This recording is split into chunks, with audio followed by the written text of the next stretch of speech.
जटाटवीगलज्जलप्रवाहपावितस्थले गलेवलम्ब्यलम्बिताम्बुजङ्गतुङ्गमालिकां डमड्डमड्डमड्डमन्नादवड्डमर्वयं चकार चण्डताण्डवं तनोतु नः शिवं जटाकटाह सम्भ्रमभ्रमन्निलिम्पनिर्झरी विलोलवीचिवल्लरी विराजमानमूर्धनि दगद्दगद्दगज्ज्वलल्ललाटपट्टपावके किशोरचन्द्रशेखरे रतिप्रतिक्षणं मम धराधरेन्द्रनन्दिनी विलासबन्धुबन्धुरस्फुरद्दिगन्तसन्तति प्रमोदमानमानस कृपाकटाक्षधोरिणी निरुद्धदुर्धरापदि क्वचिद्दिगम्बरे मनो विनोदमेतु वस्तुनि जटाभुजङ्गपिङ्गळस्फुरत्पणामणिप्रभक्कदम्बकुङ्कुमद्रवप्रलिप्तदिग्वधूमुखे मदान्दसिन्धुरस्फुरत्प्रगुत्तरीयमेधुरे मनोविनोदमद्भुतं बिभर्तु भूतभर्तरी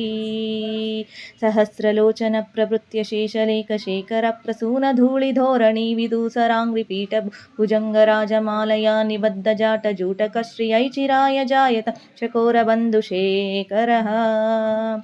ललाटचत्वरज्वलद्धनञ्जयस्फुलिङ्गबाणिपीतपञ्चसायकं नमन्निलिम्पनायकं सुधामयूखलेखया विराजमानशेखर महाकपालिसम्पदे शिरोजटालमस्तु नः करालपालपट्टिका दगद्दगद्दगज्ज्वलद्धनञ्जयादरीकृता प्रचण्डपञ्चसायके धराधरेन्द्रनन्दिनी कुचाग्रचित्रपत्रकप्रकल्पनैकशिल्पिनी त्रिलोचने मतिर्मम नवीनमेघमण्डली निरुद्धदुर्धरस्फुरत्कुहोनिशीतिनीथमप्रबन्धबन्धुकन्दरा निलिम्पनिर्झरीधरस्तनोतु कृत्तिसिन्धुरक्कळानिदानबन्धुरश्रियं जगद्दुरन्धरः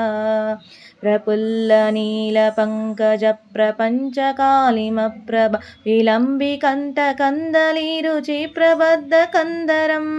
स्मरच्चिदं पुरच्चिदं भवच्चिदं मकच्चिदं गजच्चिदान्धकच्चिदं तमन्तकच्चिदं भजे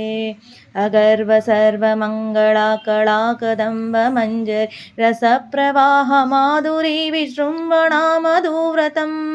स्मरान्तकं पुरान्तकं भवान्तकं मकान्तकं गजान्तकान्तकान्तकं तमन्तकान्तकं भजे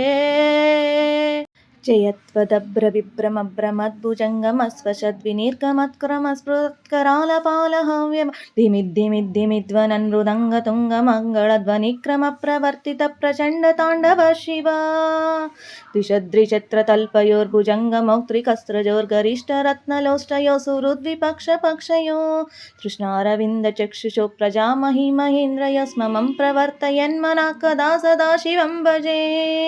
कदा निलिम्पनिर्झरी निकुञ्जकोटरे वसन् विमुक्तधुर्मती सदा शिरस्तमञ्जलिं वह विमुक्तलोललोचनो ललाटपाललग्नक शिवेति मन्त्रमुच्चरन् सदा सुखी भवाम्यहम्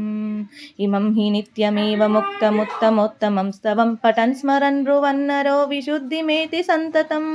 हरे गुरौ सुभक्तिमाशु याति नान्यथा गते विमोहनं हि देहिनां सुशङ्करस्य चिन्तनां विमोहनं हि देहिनां सुशङ्करस्य चिन्तनां पूजावसानसमये दशवक्त्रगीतं यः शम्भुपूजानपरं पठति प्रदोषे तस्य स्थिरां रतगजेन्द्रतुरङ्गयुक्तां लक्ष्मीं सदैव सुमिकिं प्रददाति शम्भुः